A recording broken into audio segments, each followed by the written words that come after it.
بسم اللہ الرحمن الرحیم۔ السلام علیکم، امید ہے آپ سب لوگ خیریت سے ہوں گے اور آپ کا رمضان بہت اچھا گزرا ہوگا۔ میرے ساتھ ہمیشہ کی طرح نعیم احمد بلوچ صاحب موجود ہیں۔ السلام علیکم سر نعیم۔ جی وعلیکم السلام۔ کیسے ہیں آپ؟ اللہ کا شکر۔ تو آج آپ نے مجھے بتایا تھا کہ آپ مجھے ایک اسپیشل ایپیسوڈ ہوگی آج، اور آج ہم معراج کا واقعہ سنیں گے۔ جی اچھا، معراج کے اس واقعے کو میں نے علیحدہ اس لیے رکھ لیا کہ اس میں بہت سارے ورژنز ہیں، اور عام طور پر کہا جاتا ہے کہ ایک ہی معراج کا واقعہ پیش آیا، لیکن معراج کہہ لیں اسے، یا قرآن مجید نے اسے اسراء کہا ہے، یا عام طور پر کہنے کہ اللہ تعالیٰ نے آپ کو نشانیاں دکھائیں خاص، تو اس طرح کے 4 واقعات ہیں۔ اچھا۔ اور 4 واقعات مختلف ادوار میں ہوئے، اس لیے میں ان 4 واقعات کو ایک ساتھ بیان کر دوں گا کہ یہ پہلا ہے، یہ دوسرا ہے، یہ تیسرا ہے، یہ چوتھا ہے، اور اس طریقے سے ہم ساری چیزوں میں جو غلط فہمیاں ہیں، ہمیں ادھر ادھر کی باتیں معلوم ہوتی رہتی ہیں، اور اس میں صحیح بات کیا ہے اس تک ہم پہنچ پائیں گے۔ تو معراج کا جو پہلا واقعہ ہے یہ میں اصل میں آپ کو بتا چکا ہوں، یاد ہوگا آپ کو کہ یہ شروع کی بات ہے جب آپ صلی اللہ علیہ وسلم کو خواب آیا کہ آپ کے پاس 2 لوگ آئے ہیں اور ایک دوسرے سے پوچھ رہا ہے کہ یہ وہی ہیں، اور اس نے کہا ہاں یہ وہی ہیں، یعنی کہ یہ وہی شخص ہے، جیسے کسی کو پہچان رہے ہوں۔ تو دوسرے شخص نے تصدیق کی کہ ہاں یہ وہی ہے۔ پہلا واقعہ بس اتنا ہے، اور یہ کیا ہے؟ خواب۔ نہیں تو پھر لوگ اس معراج کے آپ نے بھی بیان کیا کہ یہ 4 واقعے ہیں، تو پھر لوگ اس کو ایک میں کیوں کرتے ہیں؟ یہ میں بتا رہا ہوں آپ کو آگے۔ تو پہلا واقعہ صرف اتنا ہے کہ 2 لوگ آئے دیکھا اور انہوں نے آپ کو پہچانا، تصدیق کی کہ یہ وہی ہے۔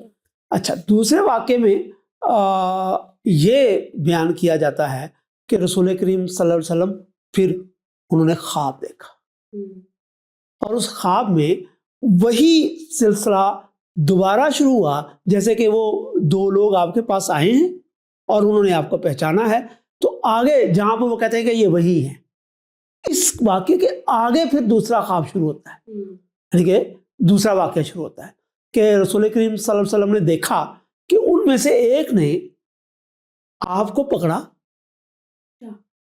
اور آپ کو پکڑ کر وہ کعبہ کے آس پاس لے گئے، کعبہ کے جو صحن ہے یا کہہ لیں کہ اس کی جو باؤنڈریز ہیں اسی میں لے گئے، جہاں پر ایک آدھ روایت میں آتا ہے کہ زمزم کا کنواں بھی وہاں پر ہے، تو وہاں پر آپ کو لے گئے، اور وہاں پر جا کر ان میں سے ایک نے آپ کا سینہ مبارک، خواب میں دیکھ رہے ہیں نا، سینہ مبارک چیر دیا ہے، اور اس میں دل نکال لیا ہے، اور دل نکال کر اس کو دھو دیا ہے، اور دھونے کے بعد اس کو دوبارہ سی دیا ہے، اور آپ کا خواب ختم۔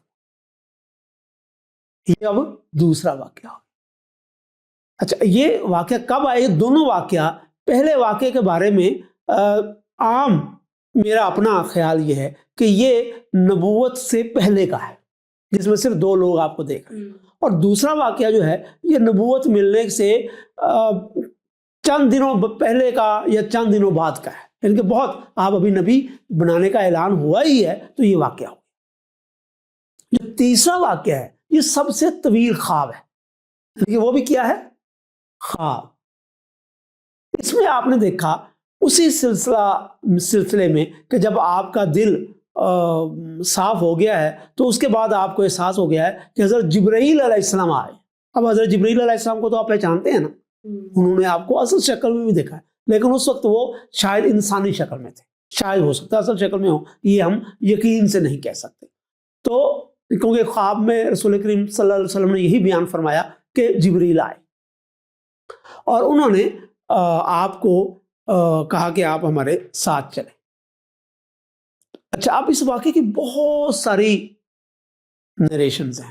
ایک نریشن یہ ہے کہ گویا کہ آپ کسی جانور کے اوپر بیٹھ کر جاتے ہیں، کوئی خاص قسم کا جانور ہے، ذرا سواری ہے، آپ کہہ لیں کہ سواری میں بٹھایا جاتا ہے، عام طور پر لوگ اسے براق کہتے ہیں، لیکن ہمیں یہی مناسب کہنا ہے ان ساری روایات کو دیکھ کر کہ وہ سواری پر آپ کو بٹھایا گیا، اور وہ جیسے کہ آپ ہوا میں بلند ہو کر آسمانوں کی طرف چلے گئے اور آپ کو آسمان کے اوپر لے جا کر پہلا آسمان جہاں پر ختم ہوتا ہے، اب دیکھیں پہلا آسمان، آگے آپ دیکھیں گے دوسرا تیسرا آسمان، یہ سارا کوئی ریئل نہیں ہے کہ آسمان کے کچھ دروازے ہوتے ہیں یا وہ باقاعدہ کوئی عمارت وہاں بنی ہوئی ہے، یہ خواب میں آپ دیکھ رہے ہیں اور ایسا خواب ہی میں ہی ممکن ہوتا ہے۔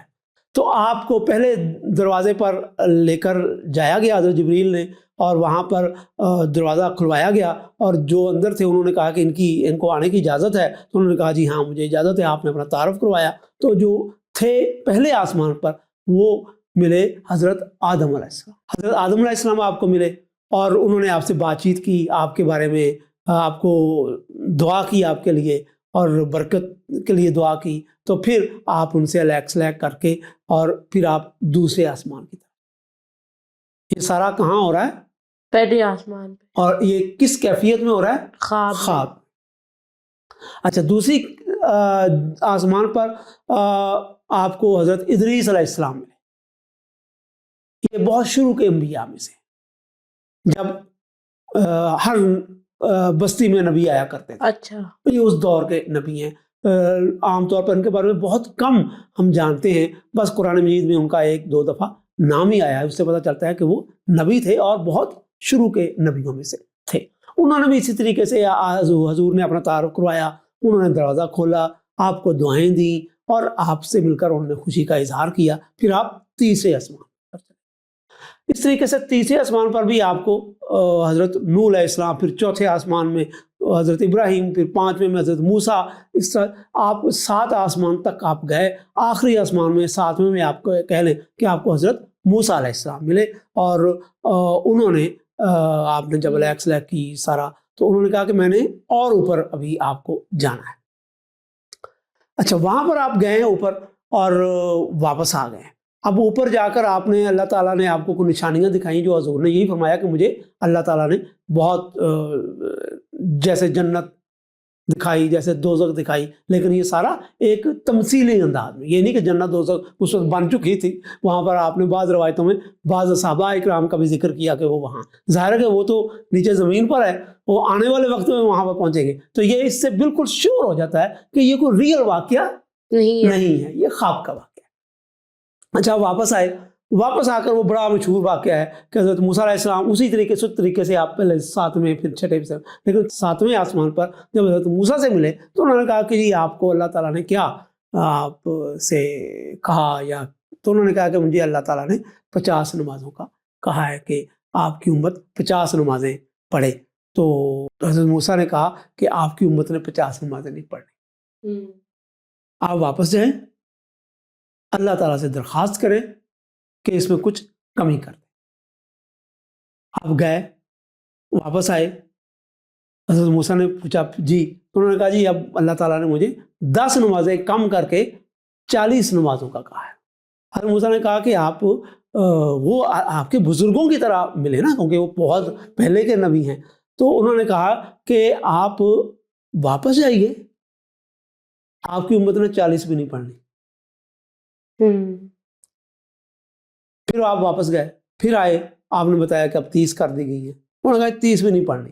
اس طریقے سے ہوتے ہوتے جب آپ آخری دفعہ گئے تو 50 نمازوں کے بجائے اللہ تعالیٰ نے کہا کہ 5 نمازیں آپ پر فرض ہیں، اور آپ نے حضرت موسیٰ سے کہا کہ 5 نمازیں ہوگی۔ حضرت موسیٰ نے کہا کہ تمہاری امت نے یہ بھی نہیں پڑھنی، ان میں بھی تخفیف کرواؤ، ان میں بھی کمی کرواؤ۔ حضرت رسول کریم صلی اللہ علیہ وسلم نے فرمایا کہ مجھے بہت حیا آتی ہے، میں اب مزید جانا مناسب نہیں سمجھتا۔ وہ پہلے بھی حضرت جبریل ان کے ساتھ ساتھ ہیں نا، تو حضرت جبریل نے بھی کچھ اس طریقے سے روایت میں آتا ہے کہ جیسے شو کرایا کہ یہ مناسب نہیں ہے اب جانا۔ تو پھر رسول کریم صلی اللہ علیہ وسلم نے 5 نمازوں ہی کا کہہ کر وہ نیچے آ گئے۔ اب یہ بڑی عجیب بات ہے کہ اللہ تعالیٰ محض اس طریقے سے باتیں کرتے ہیں، فرض کرتے ہیں کہ کبھی 50 سے 40، 30، 20، 10، پھر 5، تو اس کا مقصد کیا ہے؟ تمہارے ذہن میں کچھ آتا ہے اس کا کیا مقصد ہو سکتا ہے؟ پتہ نہیں۔ ہاں، شاباش، یہ بڑی اچھی بات ہے، مجھے پتا تھا کہ تم اس کا جواب نہیں دو گے، لیکن تم نے کوئی تکا نہیں لگایا، سمپلی کہہ دیا ہے کہ مجھے اس کے بارے میں معلوم نہیں نہیں. پتا. بہت ساری ایسی باتیں ہوتی ہیں کہ ان میں آدمی کو تکا نہیں لگانا چاہیے, صاف بتا دینا چاہیے کہ جی مجھے اس کے بارے میں اس کی حکمت یا نہیں معلوم. تو یہ معلوم ہونا کہ مجھے معلوم نہیں ہو سکتا, یہ بھی علم ہے. کیونکہ آپ اگر ایسی چیز کے پیچھے پڑ جائیں جس کے بارے میں آپ معلوم نہیں کر سکتے تو ظاہر ہے کہ آپ غلط بات ہی معلوم کریں گے نا. تو غلط بات بتانے, سمجھنے یا کھوجنے سے صحیح یہی ہے کہ آدمی اپنا جائزہ لے اور کہے کہ ہاں یہ بات سمجھنا میری عقل کے اوپر کی چیز ہے. تو تم نے بہت اچھا کیا, کہہ دیا کہ نہیں مجھے. اللہ تعالیٰ نے اصل میں انسان کو قرآن مجید میں بیان کیا ہے کہ اس لیے پیدا کیا ہے کہ اللہ تعالیٰ کو مانتے ہوئے اس کی عبادت کریں.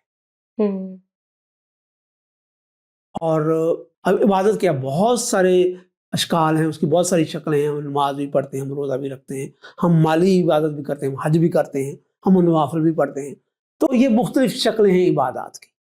تو اللہ تعالیٰ نے رسول کریم صلی اللہ علیہ وسلم کو یہ بتایا کہ مسلمانوں کو چاہیے تو یہ کہ وہ 50 نمازیں پڑھیں, کیونکہ ان کی زندگی کا مقصد اللہ کی عبادت ہے. اور لیکن اگر آپ 5 نمازیں پڑھ لیں گے تو اللہ تعالیٰ ہمیں 50 ہی کا ثواب دے. یعنی کہ اللہ تعالیٰ نے ہماری انسان کی جو کمزوری ہے اس کو سامنے رکھتے ہوئے ہمیں رعایت دی کہ ٹھیک ہے آپ 5 نمازیں پڑھ لیں. تو رسول کریم صلی اللہ علیہ وسلم اسی طریقے سے زمین پر آئے اور آپ کو بتایا گیا کہ یہ 5 نمازیں, اور بھی جو آپ نے وہاں پر جنت دوزخ تمثیلی انداز میں دیکھا, وہ اللہ تعالیٰ کی بہت ساری نشانیاں دیکھی جس کا ہم بہت ڈیٹیل سے ہمیں علم نہیں ہے, اور یہ ہے بھی خواب. تو یہ تیسرا آپ کہہ لیں تیسری معراج. اچھا, یہ پہلے تیسرے واقعات جو ہے نا, یہ آپ یوں سمجھیں کہ وہی آنے کے فوراً بعد, ہو سکتا ہے چند ہفتوں بعد ہی ہو گیا ہوں, ہو سکتا ہے کہ یہ 1 آدھ ماہ بعد ہوں گے, لیکن اس میں روایات مختلف ہیں کیونکہ اس زمانے میں ہوا, اس زمانے میں ہوا, لیکن اس کے بارے میں ہم یقین سے کچھ نہیں کہہ سکتے. اندازہ لگایا جا سکتا ہے کہ یہ وحی کے شروع کے دنوں میں ہوئے ہوں. اب معراج کا چوتھا واقعہ جو اصل میں معراج جس کو کہتے ہیں, یہ بھی پہلا جو واقعہ خواب کا ہے, یہ بھی کیونکہ آپ آسمان معراج کہتے ہیں اوپر جانا. اچھا, تو یہ آپ کیونکہ روایتوں میں ہے کہ اوپر گئے تھے اس لیے اس کو معراج بھی کہتے ہیں. اچھا, چوتھا واقعہ جو قرآن مجید میں اسرا کے نام سے یہ آتا ہے, اور یہ ہجرت سے کچھ مہینے پہلے ہے. اس کے بارے میں بھی شاید یہ 11 ہجری میں ہے یا 9 ہجری میں, 9 سے 11 ہجری کے درمیان آپ کہہ سکتے ہیں. یہ اس وقت آپ کو خواب آیا ہے جب اللہ تعالیٰ نے آپ کے بارے میں فیصلہ کر لیا کہ آپ نے ہجرت کر. اور یہاں پر بھی آپ نے دیکھا کہ آپ سوئے ہوئے ہیں, جاگتے اور سونے کی کیفیت میں ہیں. خواب آیا, حضرت جبریل آئے, وہ آپ کو لے کر گئے اور آپ مسجد اقصیٰ میں گئے ہیں. مسجد اقصیٰ کے بارے میں جانتے ہو؟ وہ جو آج اسرائیل میں ہے, جو آج اسرائیل میں ہے. یہ اصل میں وہ مسجد ہے جو کہ جہاں پر یہودیوں کے لیے یعنی کہ بنی اسرائیل کے لیے بنائی گئی تھی. اب ذرا تھوڑی سی اس کی ڈیٹیل ہے, تو میں چاہتا ہوں کہ یہاں پر اس واقعے کو ختم کر دیا جائے اور ہم اس کو تفصیل سے نیکسٹ ایپیسوڈ میں دیکھیں. تو آج کے لیے اتنا ہی, ملتے ہیں اگلی قسط میں. تب تک کے لیے خدا حافظ.